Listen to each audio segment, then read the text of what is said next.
Hi, Achim here. It's a quarter past midnight, and I just got back to my apartment in Elba, and just wanted to talk to you about the outcome of the dive.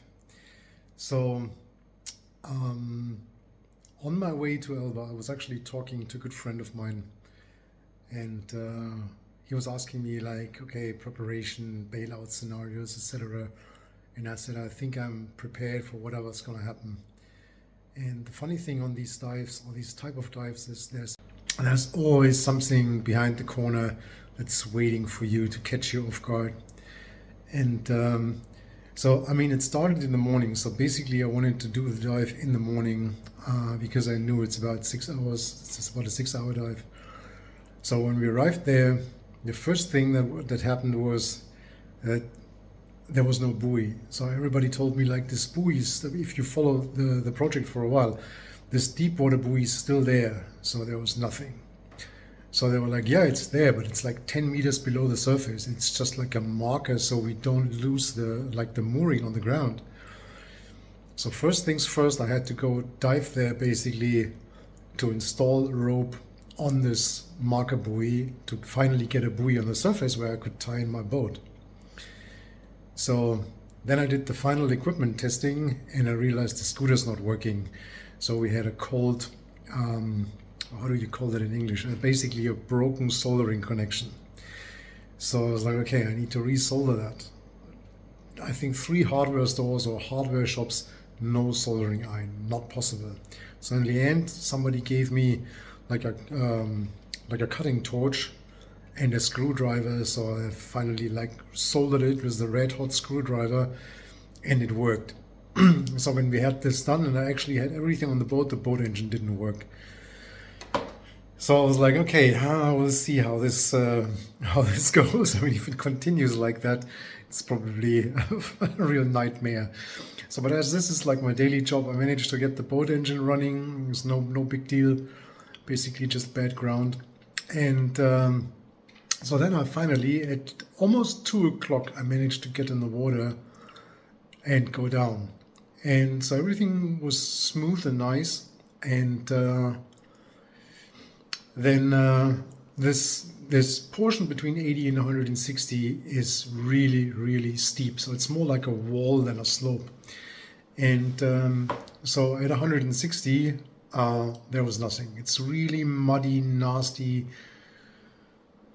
whatever. So I was like, that's not good. So I thought, like, okay, I do the compass course, the direction that I figured out on the surface where this little vessel should have come towards the buoy.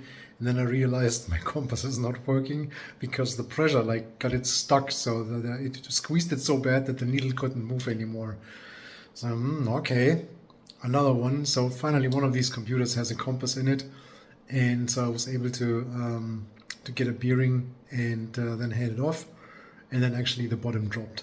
And actually it dropped quite bad relatively soon. So in my opinion, somebody just figured out what the bottom is right after this drop off and was like, oh, that's 160. And then they just said it's 160, but it drops.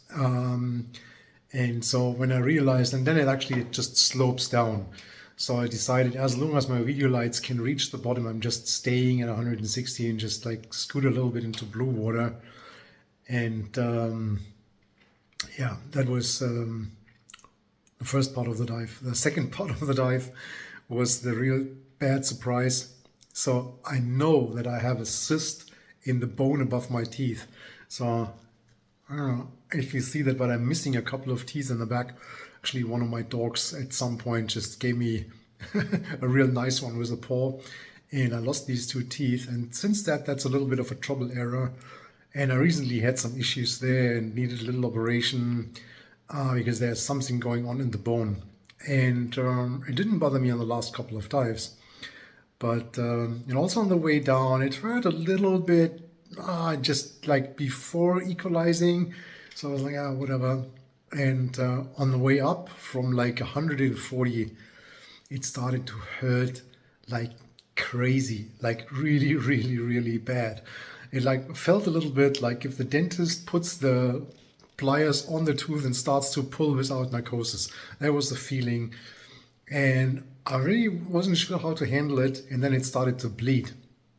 And normally if you would dive open circuit and you have blood in your mouth, I mean, you just like spit it in your regulator and it's gone, right? On a rebreather, that's not so good. So what I did, I started swallowing that blood. So that took not long, and I actually had the real strong urge to throw up, which actually happened at 100 meters. So I had to switch to my back rebreather because that has a BOV. So I could switch to open circuit, then throw up. I don't want to go too much into detail, but it was nasty. And the pain didn't stop. Actually, this went on. I had another throw up session at around 60, well, basically between 60 and 45. And then actually, I was basically a lot of open circuit in between, it kind of stopped, and actually the bleeding started to get less intense.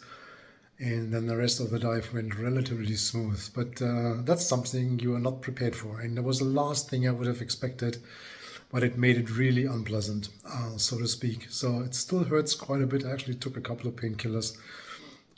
And then I had to drive back here on the island and just had a hot shower, ate something, and then I decided I need to talk to you guys. So I guess that's it, right? Yeah, I think that's... No, you want to know if I found something, right? So if it was a success. So, well, well, I will show you the video. I actually haven't looked in these scooter cameras yet, so I don't know what's on it, but I'll show you the results. The result is here. So, as you can see there in the background, it's 4 portholes. And this little thing in the front, I guess, is a light. And there's 2 bells. And that's like Christmas, birthday, Easter, I don't know, Valentine's Day, whatever, everything together. It's just unbelievable. It's unreal. So what happened is when I was scootering there in blue water, at some point I saw like a pile on the bottom. And I couldn't really spot any details. I just saw there is something there. So I decided to go down. And to me, it looks like this entire cargo just went down straight. I mean, we talk about more than 8 tons of metal and just made a huge crater in the bottom and then got buried up. And so the only thing I could see was basically the shades, the shapes of it. And so these portholes, as far as I could tell, because I could feel a couple more, but I couldn't pull them out. So it looks like they were like stacked together, probably wrapped with wire or something. So there's always like 10 or 20 of them like in a stack on a pallet or something like that. And a couple of loose ones. So I just grabbed whatever I could. And when I was turning around, I saw these bells. And it's only 2. So only 2. But it's 2 of them, so I didn't find the third one. And the funny thing is, and I'll show you that in detail in a moment, because you don't see it from the distance here, but I didn't find Julia. So Julia was not only hard to find in the research on the papers, but I also couldn't find her on the water. But I found Giada and I found Ophelia. And I'll just switch the camera around and show this a little bit more in detail to you. So this big one here, and that's a heavy beast, is Ophelia. I don't know if you can see that. I only just scratched a little bit on it because I didn't want to, but I think you can see it on the video. It is actually engraved Ophelia. So this is a real big, I mean, I'll show you my hand. So I think this thing is like 30 centimeters minimum, and it's really heavy. Yeah, that's Ophelia. And this one here is, and it's really hard to see, but I think you can see it in the video, it's Giada. So they're heavily oxidized. And there you can see the portholes. The portholes don't have any marks on it as far as I could see it. I basically just rinsed all of this up a little bit, dried it up, put it in a bag, and just brought it up to the apartment. And so this thing here was wrapped in probably some wax paper or something like that. It basically fell apart when I pulled it out. That I found on the way back to the wall, sticking out of the sand. And there was a second part that was attached, just fell off. Have to figure out how this all goes together. If it's the same, but I think that's actually like a holder for the wall. So this thing is like standing there. I think it's called a Kardanik. In Germany, it's a kardanischer Aufhänger. I don't know what that is in English, but so whatever the ship does, this thing like stays straight, but it doesn't move at all. So it's all corroded and encrusted. But yeah, I mean, just freaking awesome. I'm the happiest person in the world at the moment, because that was like way more than I expected or was hoping for. I mean, I'm usually the guy that doesn't go there with any expectation, so I was completely prepared to come up empty-handed and then donate my Thestis belt to somebody. But instead, there's two more, and yeah, I can't tell you. It's a dream come true. Really, really awesome. So maximum numbers for the dive. I think the deepest reading was 171.2 or something like that. So 170 meters. And maximum dive time was 367, I think. So I mean, this is now basically unedited raw video. So obviously I will edit that, and then I'll give you, if I manage to download this nonsense from this computer, I'll show you the graph of the computer. I think that it can read it and display it or read it out or whatever. And then also I will show you the video now from the dive. And so if there's something on these computers. And I also wanted to take the opportunity here to thank a couple of people. This is not in any logic sequence or order or whatever. It's just as in the sequence as it comes through my mind. So first of all, I wanted to say thank you to my wife and my kids, who always support me in these adventures, and she never gets mad at me and always let me go, which is something I really appreciate. And then I wanted to say thank you to Juan Naval, who is my partner in ISE, and man, it's so much more fun with you, and steering this ship together. And that also is always a huge backup for me when I'm doing stuff like this. Then I wanted to say thank you to my good friend Marcus, who's always there for me and helped me tremendously with a lot of things in the last couple of years. And originally I wanted him to be here with me, which unfortunately didn't work. But yeah, I think we'll see each other soon and probably be able to do some diving together, hopefully.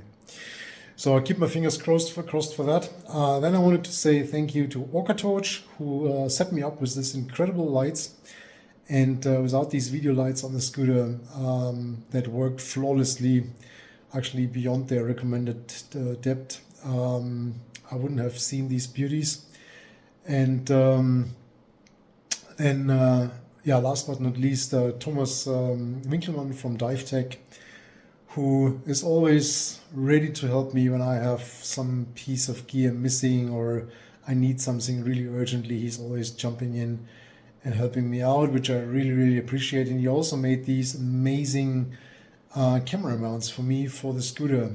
And as I probably said before, there will be a separate video about the gear and this and the setup and everything for this dive, because I don't want to make this video super long and go into detail, because I think there's a lot of people who basically just follow the adventure and want to see the outcome and not hear which hose connector I used for which rebreather, whatever.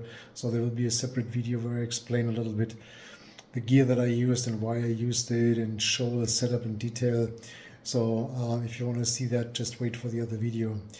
And then I definitely wanted to say thank you to everybody who supported this project by donation on GoFundMe and through various other channels. And yeah, every cent that came in, so that really helped, and I really appreciate it. And so as soon as I'm back in Munich and have sorted everything, there will be this giveaway, and these portholes and a bunch of books will definitely go to some lucky winner. And yeah, if you're watching this and you really like this expedition series, and you want to still donate, the link is still in the description of this video, and the fundraising is still going on. So if you like what you saw and you want to support further projects, feel free to check that out. All right.